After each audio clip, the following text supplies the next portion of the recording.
Tonizza. Sì, ma come? È facile. Tasto menu, poi scegli il tasto corrispondente alla ricerca automatica dei canali, attendi qualche minuto e tutte le stazioni DAB della tua zona saranno disponibili.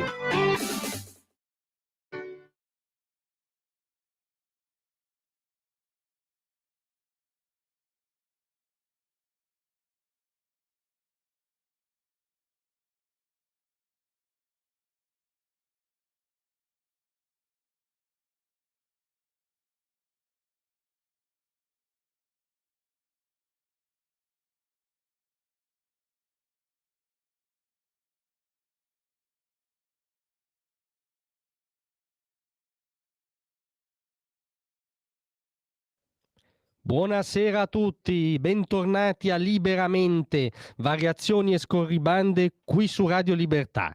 Stasera vorrei fare una domanda semplice, laica, non polemica al governatore della Calabria, Roberto Occhiuto. Voi sapete, esponente importante di Forza Italia, che come dire, non solo ha mostrato storicamente scetticismo, ma possiamo dire, perché è cronaca e la cronaca ce la teniamo ancora, si sta palesemente mettendo di traverso sul tema dell'autonomia.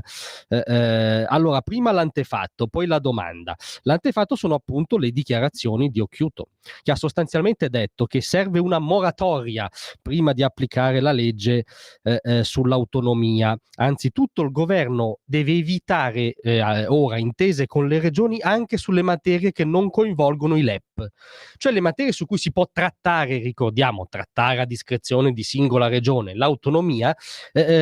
Occhiuto si oppone comunque, sono materie non così rilevanti, e c'è il commercio estero, la protezione civile, i rapporti con l'UE e con altri territori europei affini, cioè sono per esempio temi che per regioni produttive come la Lombardia, il Veneto o la progressista Emilia Romagna sono temi già questi rilevanti, che non vanno a parare nel discorso dei LEP, non intaccano nessun discorso diciamo perequativo, ma comunque non si possono affrontare neanche questi a detta di Occhiuto. Quindi, come dire, di nuovo facciamo cronaca, sono le tesi del PD, sono le tesi dell'opposizione, e in un'intervista a Sky ha sviluppato la sua posizione Occhiuto.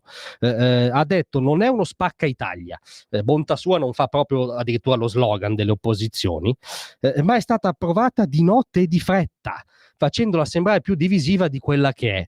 Ma insomma, di notte e di fretta, credo che nessuno più del pubblico di questa radio, di voi ascoltatori, sappia che altro che di notte e di fretta. Questa legge è l'esito di un percorso addirittura pluridecennale, di istanze pluridecennali emerse anzitutto nelle aree produttive di questo paese, incarnate anzitutto dall'avventura politica della Lega, ma poi diventate esigenze diffuse dei territori, tanto che molti governatori di sinistra, quasi tutti quelli che oggi criticano l'autonomia, l'hanno chiesta, per dire, no, quanto ci sia un percorso lungo alle spalle e non sia una roba fatta nottetempo di nascosto.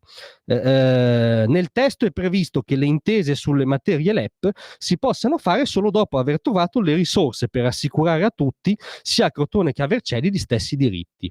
Ma queste risorse ancora non ci sono. Esatto, è una legge iperprudenziale. Prima vuole individuare le risorse per assicurarsi che non ci siano discriminazioni tra Crotone e Vercelli.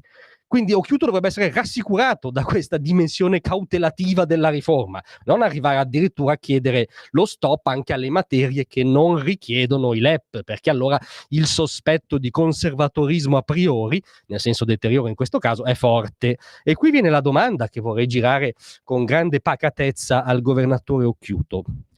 Mettiamoci d'accordo, credo, su un dato storico fattuale.